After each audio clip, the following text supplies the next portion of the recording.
আসসালামু আলাইকুম, চলে আসলাম আরও একটি রেসিপি নিয়ে। সবাই ভালো আছেন, আমিও ভালো আছি আলহামদুলিল্লাহ। কিছুদিন অসুস্থ থাকার কারণে অনেকদিন পর মানে ভিডিও দেওয়া হয়নি, তো আজকে অনেকদিন পর ভিডিও নিয়ে চলে আসলাম।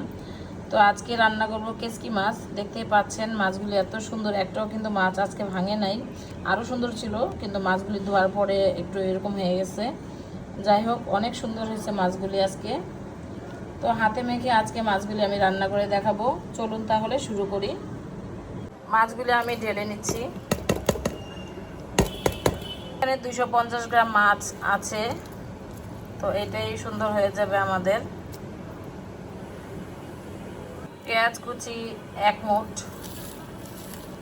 একটু ভেঙে দিচ্ছি, আর একটু দিয়ে দিলাম।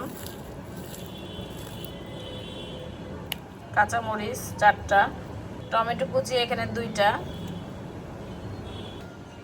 আদা রসুন পেস্ট 1/2 চা চামচ করে, হলুদ গুঁড়া 1 চা চামচ, মরিচ গুঁড়া 1 চা চামচ, ধনিয়া গুঁড়া 1/2 চা চামচ, জিরা গুঁড়া 1/2 চা চামচ, লবণ স্বাদ মতো। আমি সরিষার তেল দিয়ে রান্না করব, তাই সরিষার তেল দিয়ে দিলাম পরিমাণ মতো।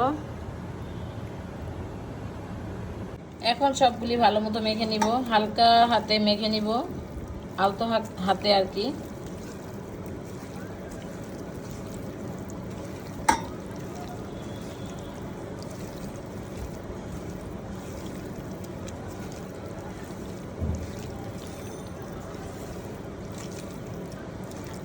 আমি হাতে মাখা গুঁড়ার মাছ রেসিপি এর আগে আমার চ্যানেলে কিন্তু আছে, চাইলে দেখে আসতে পারো।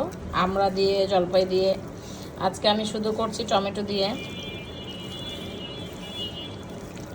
মাখা হয়ে গেছে, একটু পানি দিব।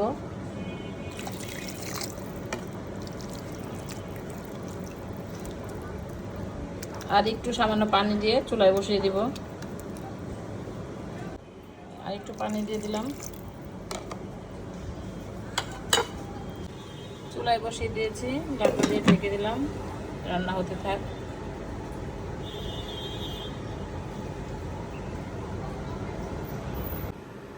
মাছের মধ্যে বলক চলে এসেছে, ঢাকনাটা উঠিয়ে দিব। উঠিয়ে দিয়ে রান্না হতে থাক। নামানোর আগে আমি ধনিয়া পাতা দিয়ে নামিয়ে নিব, ঝোল আর একটু টানবো।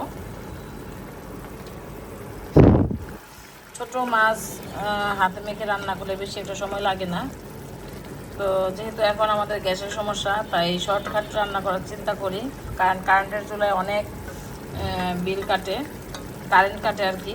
যাই হোক, অবশ্য এখনকার সবার বাসাতেই গ্যাসের প্রবলেম হচ্ছে, শুধু আমার এখানে না, সব জায়গাতে মনে হয় গ্যাসের প্রবলেম হচ্ছে। তবে আমাদের এখন স্টোভ বন্ধ, একদম গ্যাস নাই।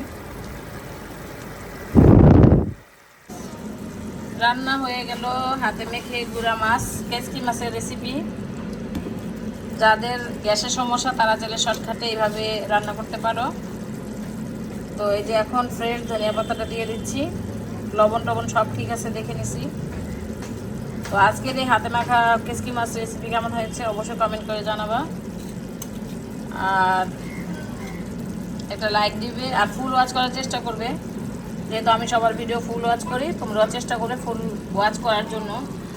আর আমার আজকের রেসিপি বেশি একটা বড় না, ছোট, চেষ্টা করবে ফুল ওয়াচ করার জন্য। সবাইকে ধন্যবাদ, ভালো থাকবে, সুস্থ থাকবে, আমার জন্য দোয়া করবে, আমার পরিবারের জন্য দোয়া করবে। আজকের মতো বিদায়, আল্লাহ হাফেজ, আসসালামু আলাইকুম।